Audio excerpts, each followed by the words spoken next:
एक बड़ी खूबसूरत बात, इमाम आज़म अबू हनीफा के एक शागिर्द गुजरे, इमाम मोहम्मद रहमतुल्लाह अलैह। खूबसूरत बड़े थे, कुछ खूबसूरत थे, कुछ सोना, कुछ मुंह दा मिठा, कुछ प्यारे बड़े थे। कुछ उनका अंदाज ये था कि नफासत पसंद बड़े थे, बड़े नफीस थे। निकलते थे तो तन्हा नहीं निकलते थे। एक दफा बगदाद में तशरीफ लाए तो बगदाद से उन्होंने एक बस्ती और में जाना था, तो वहां यहूदियों और ईसाइयों का बड़ा गलबा था। तो इमाम मोहम्मद रहमतुल्लाह अलैह फरमाने लगे, यहूदियों ईसाइयों के बीच से गुजरना है तो कोई यही ना समझे कि उनके तो पल्ले कुछ नहीं। कहने लगे सोने घोड़े लाओ अरबी नस्ल के। 30 शागिर्द साथ थे, उनको भी साथ तैयार किया। अरबी नस्ल के 30 घोड़े और 30 शागिर्द। उनको कहा भी दस्तारें दराना ऊंची बांधना, तो दस्तारें भी बांधी उन्होंने, कुल्ले वाली बड़ी खूबसूरत। शागिर्दों को भी जुब्बे पहनाए, खुद भी जुब्बा पहना, सफेद रंग की आला नस्ल की घोड़ी आगे आगे, पीछे 30-32 शागिर्द। और जब आप गुजरे ना बगदाद के आगे उस इलाके से, यहाँ यहूदी ईसाइयों की भी कसरत थी। औरतों की आदत होती थी पुराने ज़माने में, मेहमान देखने के लिए छतों पे चढ़ जाती, कुछ अपने दरवाजे पे खड़ी हो जाती, कुछ देखती खिड़कियों में से कि गुजर रहा है कोई मेहमान, तो यहूदियों की ईसाइयों की बहुत सारी औरतें छतों पे चढ़ गईं। तो मुसलमान नारे लगाने लगे, इमाम मोहम्मद आ गए, इमाम मोहम्मद आ गए। कुछ पहले ही बड़े हसीन थे, पहले ही बड़े खूबसूरत थे, कुछ हुजूर की सुन्नत का नूर चढ़ा हुआ था, कुछ दाएं बाएं शागिर्द थे, फूलों की पत्तियां गिर रही थी। तो जब मोहम्मद मोहम्मद के नारे लगने लगे ना, तो उन औरतों ने इमाम मोहम्मद का जलवा देखा। तो देखा देखी काम क्या शुरू हुआ, एक ने देखा तो इतनी महव हुई कि उसने कलमा पढ़ना शुरू कर दिए। उससे कलमा सुनकर तो दूसरी ने भी पढ़ा, तीसरी ने भी पढ़ा, चौथी ने भी पढ़ा। बीबियां बुलंद आवाज से मुसलमान होने लगी। उनको देखा देखी मर्द भी पढ़ने लगे। ढेर सारे यहूदी ईसाई मुसलमान हो गए।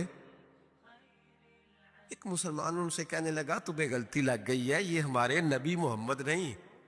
तो मियाँ साहब का नाम मोहम्मद था ना, तो कश्मीर के लोग कहने लगे शायद वहाँ के हिंदू सिख वहाँ के जो थे कश्मीर के, वो कहने लगे शायद वही मोहम्मद है। तो फरमाने लगे, मैं तो बंदा ठग जे लोको, मैं तो बंदा चोर, जिसदा खलकत कलमा पढ़ दी ओ मुहम्मद बोर। मैं तो बंदा ठग जे लोको, मैं तो बंदा चोर, जिसदा खलकत कलमा पढ़ दी ओ मोहम्मद होर। तो इमाम मोहम्मद रहमतुल्लाह अलैह को नारा लग रहा था। तो एक बंदा कहने लगा, ये वो वाले मोहम्मद नहीं, ये हमारे नबी पाक सल्लल्लाहु अलैहि वसल्लम मोहम्मद सल्लल्लाहु अलैहि वसल्लम नहीं, ये वो नहीं, ये तो हमारे एक इमाम है, इमाम मोहम्मद, वो वाले नहीं। अब वो कुछ लोग चुप थे, कुछ सोच रहे थे, कुछ बात कर रहे थे। तो एक बूढ़ी अम्मा अपने अंदाज में बीच में से बोली, कहने लगी, चल बेटा छोड़, हमें पढ़ने दे कलमा। अगर मुसलमानों के छोटे से मोहम्मद का ये हाल है तो बड़े मोहम्मद का क्या हाल। पढ़ने दे हमें कलमा, ये हाल है उनके गुलामों का तो सरकार का आलम क्या हो। तो इमाम मोहम्मद की चाल निकली। बताना ये चाह रहा था कि इमाम मोहम्मद रहमतुल्लाह अलैह से एक बंदे ने एक दफा मसला पूछा। उसने कहा, हजरत साहब मैं गया था मंडी, वहां से लाया हूं एक टोकरी आम की और एक टोकरी सेब की, हमारे यहाँ का करेट कहते हैं उसको। तो मैं वो लेके आया हूं। अब मैंने जब घर ला के उसको खोला है ना, तो आधे सही निकले हैं। होता है ना जी, अल्लाह खैर करे, जो दयानतदार ताजर है अल्लाह आजकल मेहरबानी फरमाए। वो हमारा रेडी वाला भी बड़ा ईमानदार है, हम क्या करें सदर की बात, वो भी सामने सामने जो तगड़े तगड़े होते हैं उसने आगे लगाए होते हैं, और जो थोड़े से कम्मे होते हैं वो अंदर वाली साइड पे दीवार के अंदर रखे होते हैं। क्या किया जाए, हम क्या सियासतदानों की करप्शन की बात करेंगे। यहाँ तो मामला बड़ा गड़बड़ है नीचे से लेकर। तो कहा, हुजूर मैंने वो जो खोली है ना पेटी, वो टोकरी जब मैंने खोली है तो ऊपर ऊपर तो आम और सेब ठीक थे, तो अंदर गले सड़े हैं। तो तो अब मेरे लिए हुक्म क्या है? तो आप फरमाने लगे भी मसला शरई है कि रखने हैं तो सारे रख, वापस करने हैं तो सारे कर। ये नहीं हो सकता कि तू सही सही रख ले और गले सड़े। तो ये मसला इमाम मोहम्मद बता के तो रोने लग गए। तो बंदा कहने लगा हुजूर मसला बताया है आपने, तो फिका का एक मसला है सादा सा कि हजरत अब क्या करना है, तो रोने वाली कौन सी बात है? तो फरमाने लगे ये तुझे मसला बता के ना मुझे कुछ और याद आ गया। आपको क्या याद आया है? फरमाने लगे मैं भी अर्ज करूंगा मौला इमाम आजम के पास बैठा हूँ, मारूफ करखी सिरी सकती जुनैद बगदादी इन सारे दरवेशों के पास रहा हूँ। मैं भी बैठा होता था उस महफिल में जिसमें ये होते थे, अगर जन्नत में भेजने हैं तो सारे भेज। ये नहीं हो सकता कि गले सड़े इधर फेंक दे और अच्छे अच्छे उठा के ले जाए। हम सारे मुस्तफ़ा का कलमा पढ़ने वाले, सबको कहा या अय्युहल्लज़ीना आमनू, हम सबका इकट्ठा नाम। इन लोगों की जो मोहब्बत है ना वो फायदा दे। ख्वाजा फरीदुद्दीन मसूद गंज शक्कर रहमतुल्लाह ताला अलैह कहने लगे निज़ाम तुझे आए हुए बड़े दिन हो गए, जा यार चक्कर लगाया। चक्कर लगाया। फरमाते मैं पैदल गया तो मुझे जाने में कई महीने कई हफ्ते लगे। मैं दिल्ली पहुंचा और अपने घर का ना एक चक्कर लगाया ऊपर से। चक्कर लगा के तो फिर पाटपतन के रास्ते में चल पड़ा। कहते हैं वापस पहुंचा तो हजरत बाबा फरीद साहब रहमतुल्लाह अलैह ने दिन गिने हुए थे। कहने लगे यार इतने टाइम में तू वापस आया है ना, इतना टाइम तो आने जाने पे लगता है। क्या गरीब नवाज महसूस ना फरमाइएगा, आपने कहा था चक्कर लगाया, तो हुजूर मैं एक चक्कर ही लगाया है, फिर मैं वापस आ गया हूं। बात ही चक्कर की हुई थी। खुद देखे ना नबी पाक सल्लल्लाहु अलैहि वसल्लम ने फरमाया अबू हुरैरा कोई काम भी किया कर यार, यहीं बैठा रहता। उसकी हुजूर सही है।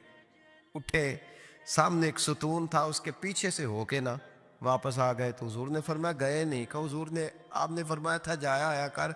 गया हूं पर मेरा दिल ही नहीं लगा।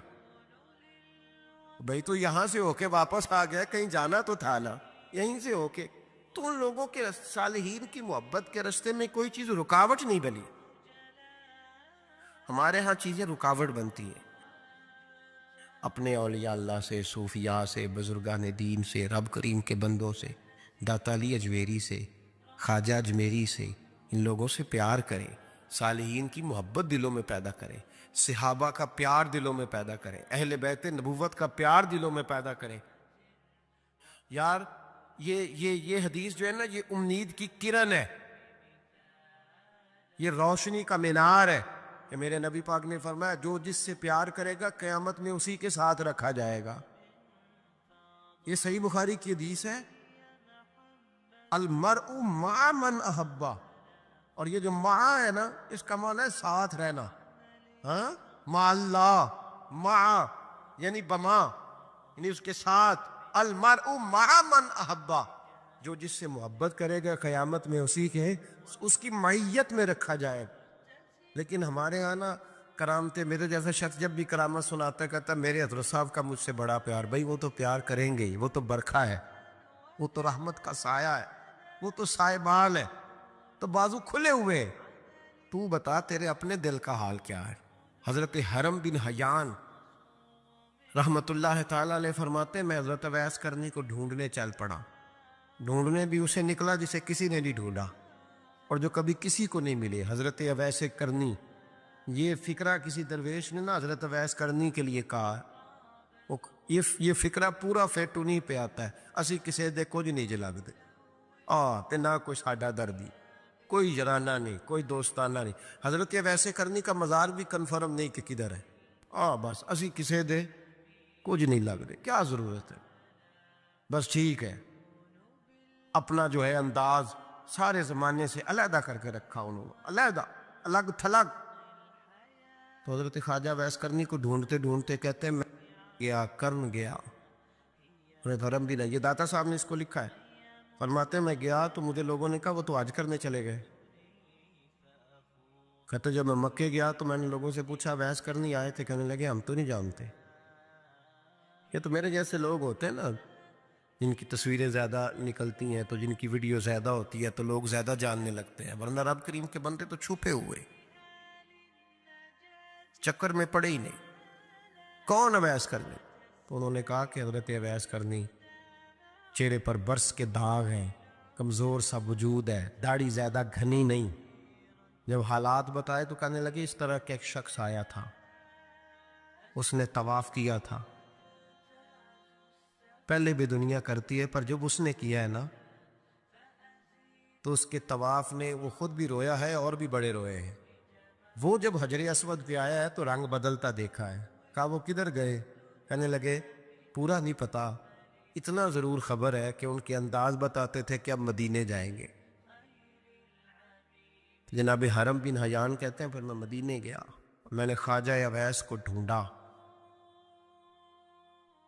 मैंने कहा यार मैंने हजरत ख्वाजा अवैस करनी को मिलना है, किसी ने बताया है कि वो मदीना शरीफ आए। तो लोग कहने लगे हम नहीं जानते वो कौन है।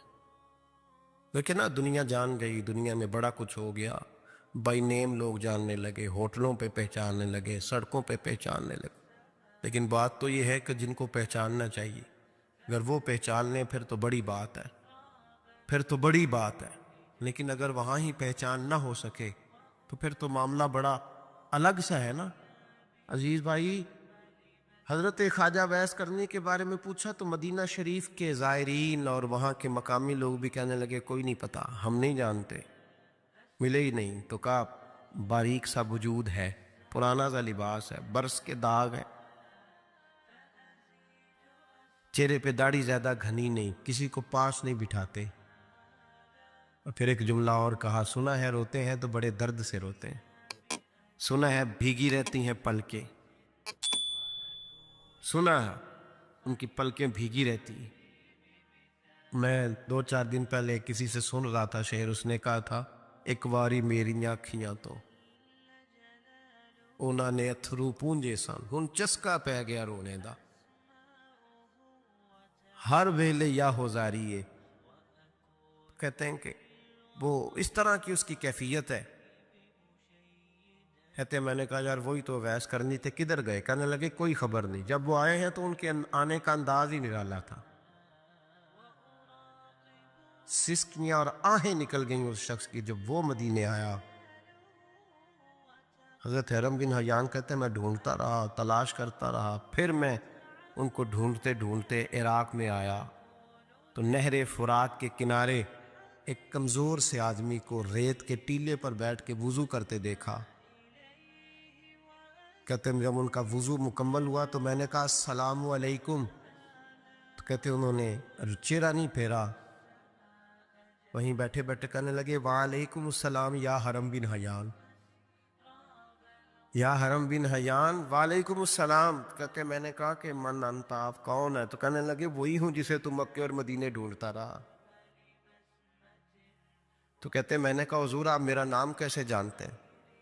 बड़ा खूबसूरत जुमला है, अल्लाह करे आपको जी याद रहे, सबक कभी ना भूलना, ये सबक कभी ना भूल। बाबा साहब के मज़ार पे गए तो खाली आ गए, दाता साहब गए तो खाली, ऐसे चले गए। हम फारिग लोग थे, कोई काम नहीं था कि बाबा फरीद की गलियों में घूमते रहे। हम फारिग थे कि 2-2 बजे हजरत सुल्तान बाहू रहमतुल्लाह अलैह की जालियों के सामने खड़े रहे। हम कोई पत्थर चाटने वाले लोग थे कि आधी आधी रात बीत गई और हम बुजुर्गाने करमा वाला शरीफ खड़े रहे। ये कैसे हो गया कि मुहद्दिस आदम के मज़ार पे खड़े रहे? ऐसे ही कोई बात थी? हजरत वैसे करनी बोल कर फरमाने लगे, कहने लगे क्या कहा तूने कि मैं तुझे कैसे जानता हूं? फरमाने लगे तू मुझसे प्यार करता है। आरिफ तू रूही मिर रूही का, मेरी रूह तेरी रूह की जानने वाली है। ये रूहों का रिश्ता है, ये खता नहीं जाया करता। आरिफ तू रूही मिर रूही का, मेरी रूह तेरी रूह को जानती है। ये कैसे हो गया? कोई ऐसे लोग थे, तू इतनी जगह मुझे तलाश कर आया और मैं तुझे जानू ना? ये कैसे हो सकता है? ये कैसे मुमकिन है? तू ढूंढता रहा गली गली और मैं कहूं कि मैं तुझे जानता नहीं। फरमाया हरम बिन हयान में, हाँ मैं दुआ करता हूं अल्लाह की बारगाह में कि रब करीम मुझे और तुझे जन्नत में इकट्ठा कर दे। कहते हैं जब उन्होंने ये दुआ की तो वो चल पड़े। मैंने कहा हुजूर कहाँ जा रहे हो? फरमाने लगे मेरा पीछा न करना, मैं किसी और मंजिल का मुसाफिर हूं। और जिस रास्ते मैं चल रहा हूं ना, उन मंजिलों पे साथ नहीं किसी को लिया जाता। ये मेरी अपनी ज़ाती मंजिल है, इसमें पाँव पे छाले ज़रा सख्त होते हैं। हर आदमी का काम नहीं यहाँ चलना, तो मुझे तन्हा रहने दे और मुझे अपनी मर्जी से चलने दे। कहते मैंने मिन्नत की तो कहने लगे बस तूने जद्दोजहद बड़ी की थी तो तेरे साथ मुलाकात कर ली, तुझे पहचान लिया, तेरे साथ बात कर ली, वरना मैं कह चुका हूँ असी किसे दे कुछ नहीं लग दे। इसीलिए मैंने हजरत गालिबन इमाम शौरानी रहमतुल्लाह अलैह के हवाले से पढ़ा है कि क़यामत के दिन जब हजरत वैसे करनी जन्नत में जाएंगे तो मुमकिन है उस वक़्त भी लोगों को दीदार ना कराया जाए। बल्कि इमाम शौरानी कहते हैं अल्लाह 70,000 फरिश्ते उनकी शक्ल के पैदा फरमाएगा और उनके झुरमट के अंदर छुपा के उन्हें जन्नत में दाखिल करेगा। मुलाकात किससे होगी? सिर्फ उन्हीं से होगी जिनके लिए उन्होंने ज़िंदगी गुजार दी। या खुदा से मिलेंगे या मुस्तफ़ा करीम से मिलेंगे। ये भी लोग तो मोहब्बत करें, सालिहीन का प्यार, नेक लोगों की मोहब्बत, सालिहीन की मोहब्बत रास्ता आसान करती। कोई शक नहीं कि ज़माने में सारे लोग अच्छे नहीं होते, बुरे लोग भी आए हैं मार्केट में, होते हैं। हम लोग उलझ गए, बहुत बड़े कैदी हैं अपने आप के, बड़े कैदी हैं, सारा दिन अपनी ख्वाहिशात की तकमील में भागे रहते। बड़े बड़े सोने नौजवान, मैं उन पर तनकीद नहीं करता, मुझे उन पर तरस आता है। जब मैं रात के अंधेरों में उन्हें टेलीफोन लेके चौकों में खड़े देखता हूँ तो मुझे रहम आता है। मैं कहता हूँ देखो नफ्स की ख्वाहिश के पीछे ये क्या मसलन, आखिर क्या है इसमें? एक औरत के पीछे तबाह कर लिया अपने आप को, यानी ज्यादा से ये कोई मकसूद है? ये कोई मकसद हयात है जी जिसको मकसद बना लिया?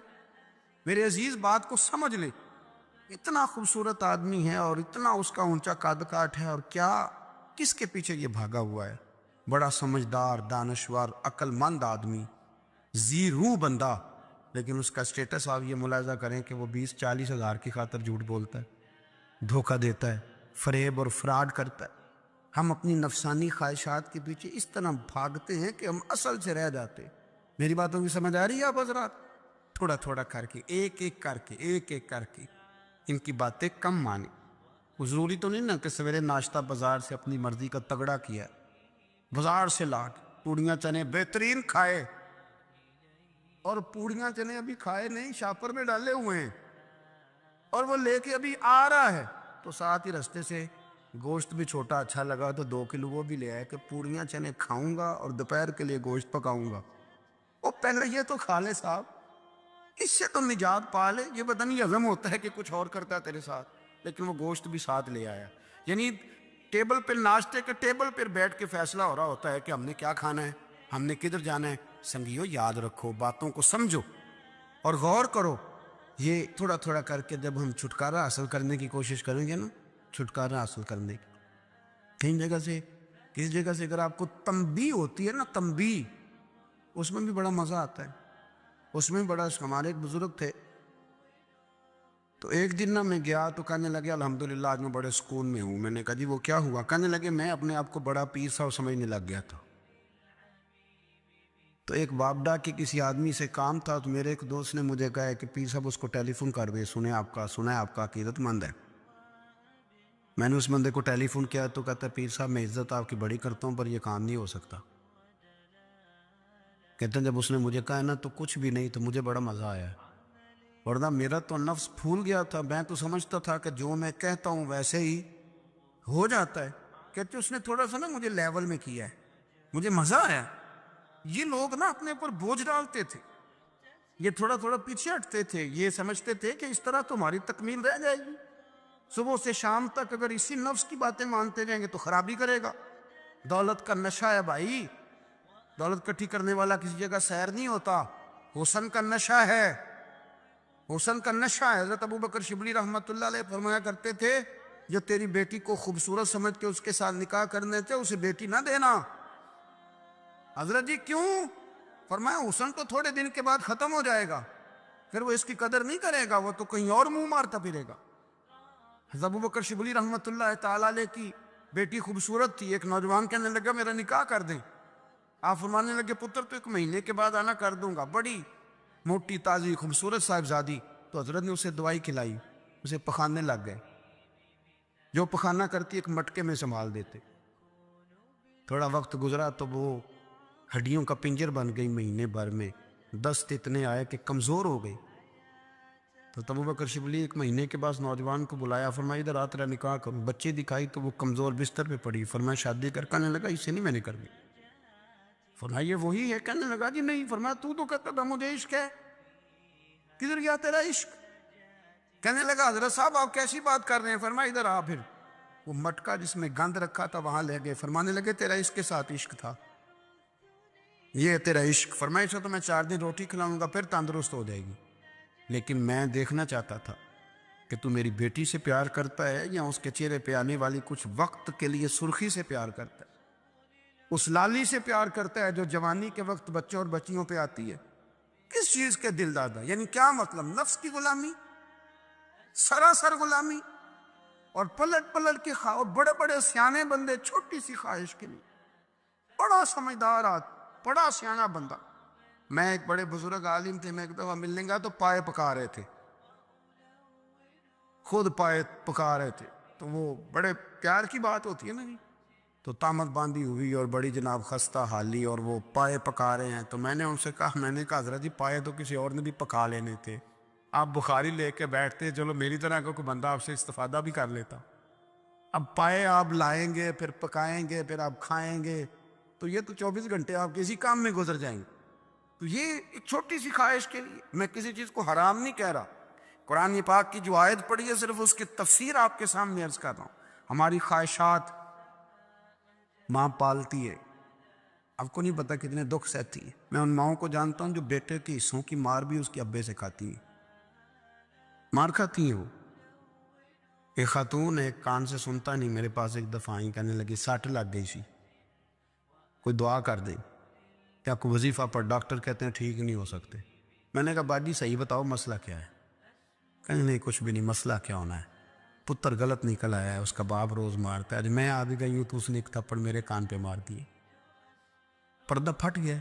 माँ मार खाती है, लेकिन वो पुत्र जिसको बड़ी मेहनत से पाला है, वो जवान होता है तो अम्मा से कहता है तुझे छोड़ देना है, पर जिस लड़की से मेरा टेलीफोन पे रब्ता है उसे नहीं मैंने छोड़ना, वो नहीं छोड़ सकती। हर शय कुचल जाता है वो। अम्मा कभी लेट के रात को सोचती है कि ये तो मेरी कुल कमाई थी, मैं तो आज भी इसके हिस्से के थप्पड़ अपनी गालों पे बर्दाश्त कर रही हूँ, तो ये किधर गया? अर्दशीर नाम का बादशाह था। हजरत मुहद्दिस इब्नुल जौजी आज से कुछ 700 साल पहले लिखते। अर्दशीर बादशाह बड़ा खूबसूरत था, जवान था, बड़ा अक्लमंद था। उसने इस तरह के करीब करीब की सारी रियासतों पे कब्जा कर लिया। बड़ा अक्लमंद जीरक था, कब्जा हो गया। एक बादशाह बड़ा सख्त था, उसके साथ जब पंजा आजमाई हुई तो अर्दशीर कहता है उस पर मेरा कब्जा नहीं हो रहा था, और जब हमने सारी रियासतों ने मिलकर उस पर हमला किया तो एक किले के अंदर किला बंद हो गया। अर्दशीर बड़ा खूबसूरत आदमी था, बड़ा समझदार था, तो वो बादशाह किला बंद हो गया, उसने कहा निकलना ही नहीं। अब वो अंदर बंद है, यक बारगी हमला किया तो वो बड़ा बड़ा किला था उसमें बंद हो गया। उस बादशाह की ना जिस पर हमला किया, उसकी बेटी अचानक एक दिन किले की दीवार पे चढ़ी तो अर्दशीर के हुस्न जमाल को देखा तो आशिक हो गई, और अपने ही बाप के खिलाफ उसे कहने लगी कि अगर तू मेरे साथ शादी का वादा करे ना तो मैं तुझे रास्ता बताती हूँ हमला करने का। उसने कहा मेरा वादा रहा, तू रास्ता बता। उसने रास्ता बताया उस लड़की ने, और बादशाह ने हमला किया तो उसका बाप कत्ल किया, उस इलाके पे कब्जा किया शादी के वादे पर।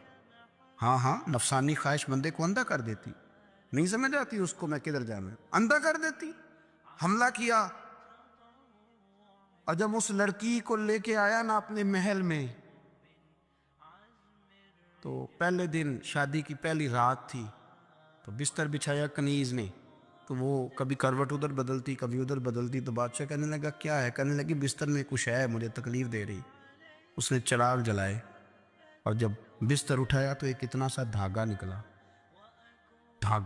धागे से अमूमन तकलीफ नहीं होती, तो उसने कहा तो इतनी नरमो नाज़र कह के धागा कहने लगी मेरा बाप ना मेरे साथ इतना प्यार करता था कि रोज़ मेरा बिस्तर भी खुद बिछाता था, और उसने आला रखा हुआ था, वो नापता था कि कोई पाया ऊंचा नीचा तो नहीं, मेरी बेटी का बैलेंस सोते वक्त ख़राब ना हो जाए। और मेरे लिए गोश्त और कपड़े भी खुद पसंद करके लाता था, खाने पीने का खुद ख्याल करता था। अर्दशीर कहने लगा अच्छा वो इतना प्यार करता था, और फिर तूने उसके साथ क्या किया? कहने लगा बुलाओ कनीज़ों को।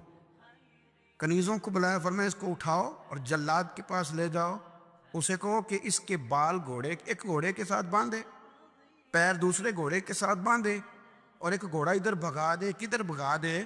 ये जिसके बाप ने इतना प्यार किया, ये नफ्स की इतनी गुलाम है कि उसकी वफादार नहीं रही तो मेरी वफादार कैसे बने? इसने इतने नाजों से पाला कि धागा इसे बर्दाश्त नहीं। ओ यारो, याद रखो, अगर नफ्स की गुलामी करो और बड़े बड़े वफादारों को छोड़ के गुलामी करो तो फिर कहो वफादार मिल जाए। कोई बोल हवा लड़ा ना बोल बैठी, उनके खसम नाराज बड़बोलियां दे, कां सिर खाए ते बुलबुल ठंड पाए। बड़े फर्क नहीं सजना बोलियां दे, ਜਿਹੜੀਆਂ ਖਸਮਾਂ ਦੀ ਵਿੱਚ ਰਜ਼ਾ ਵਸਣ ਭਾਗ ਜਾਗ ਜਾਂਦੇ ਉਹਨਾਂ ਗੋਲੀਆਂ ਦੇ। ਆਪ ਉਦਲੀਆਂ ਨੂੰ ਸਰਦਾਰ ਪੈਨ ਟੱਕੇ ਤੇ ਸ਼ਰਮਾ ਵਾਲੀਆਂ ਨੂੰ ਝੂਟੇ ਡੋਲੀਆਂ ਦੇ। अपने नफ्स के पीछे चलोगे तो ये तबाही है। जब हमने किसी से वफा नहीं की तो ये क्या उम्मीद हुई कि दुनिया हमसे वफा करेगी? अल्लाह रसूल की मर्जी के मुताबिक उसूल पसंद ज़िंदगी बनाए, एक एक करके अपनी ख्वाहिशात से पीछे हटे, थोड़े पे गुजारा करना सीखें, अपने नफ्स को समझाएं। ज़रूरी नहीं कि रोटी हर वक्त मज़े के लिए खाई जाए, कभी कमर सीधी करने के लिए खुश्क रोटी भी खा के देखो, कभी कभी सादा खाना उस पर भी इक्तिफा करो, कभी थोड़ा खर के अच्छे तरीके से सादे कमरे में भी अल्लाह को याद करके देखो। नफ्स के पीछे ना भागिएगा, तबाही करेगा। फरमाया ख्वाहिशों के पीछे न चलना तुम्हें अल्लाह के रास्ते से बेकार देंगी। और फरमाया बेशक उनके लिए सख्त अजाब है जो अल्लाह के रास्ते से बहक गए। और क्यों सख्त अजाब है? इसलिए कि उन्होंने आखिरत के दिन को भुला दिया। तो आखिरत का दिन भुला दिया, पीछे का ख्वाहिशों के पीछे न चलना तुम्हें अल्लाह का रास्ता भुला देंगी। मफहूम आयत ये हुआ, कुरान ने हमें इरशाद ये फरमाया कि ख्वाहिशात नफ्स के पीछे चलोगे आखिरत को भूल जाओ। तुम्हारे जहन में ये बात नहीं रहेगी कि मैंने मरना भी है। फिर लोग माज़अल्लाह सुम्मा माज़अल्लाह ये कहेंगे कि भाई यहाँ जीने दो ना, फिर आगे जाएंगे तो देखी जाएगी। लोग भूल गए मरने को। हमारी सारी जद्दोजहद जिंदा रहने के लिए है, सारी 60-70 साल के लिए सारा कुछ है। आप देख लें, टटोल लें किसी बंदे को, सिर्फ जितनी मेहनत कर रहा है वो जीने के लिए कर रहा है।